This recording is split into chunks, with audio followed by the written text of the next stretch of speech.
Let's talk about something that's been, of course, a really important topic for our nation these last several weeks and months because it's been magnified, but obviously has been an undertone topic for so long. You share your thoughts on your website about police accountability, and you mentioned that we cannot lose another Black life because of police brutality. Um, why should this be really important, in fact, to the South Asian community? So I think first of all, we have to know our history in this country.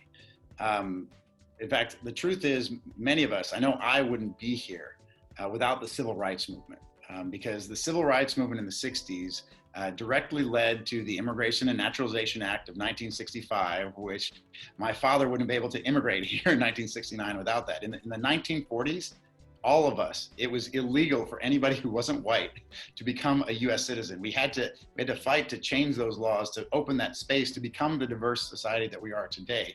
And even within that, so my father, when he got here in 1969, he was on a Rotary scholarship and he had to give speeches across the South.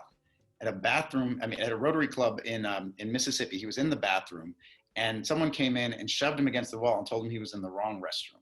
And someone else came in and saw this and they said, wait, that's our guest speaker. And so he had to straighten himself up and go out and address this audience after this incident. And those kind of things, an attack on one minority community, I believe is an attack on all of us. And so making sure that we fulfill that social contract, that everybody is treated equally in our society, regardless of your background, it impacts all of us. And on top of that, all of us want safe neighborhoods for our children and to raise our families in. The best way to produce that is if police know the communities that they serve and the communities trust the police who are protecting and serving them. And I think that's what we're really talking about, these dichotomies of us versus them. Is it police officers or the Black community? That's a false choice. That's a completely false choice. What it's about bringing our society together and making sure that when these police officers know their community and when we try to de-escalate these situations, we put in place best practices like body cameras,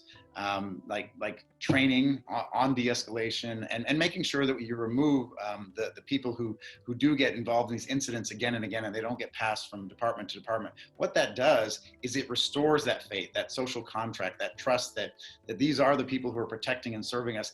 And it makes the community safer as well as the police department safer. And so that should be our goal. It should be trying to pull people together across any one of these things that is threatening to divide us right now.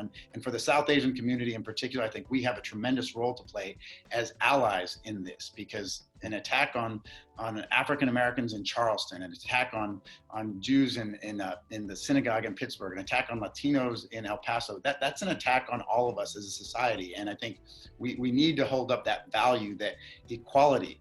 Equality is I think the watchword this year. Equality, dignity, and respect for everyone, regardless of your race, your faith, your gender, or national origin. That should be a foundational principle that we don't negotiate on in the United States.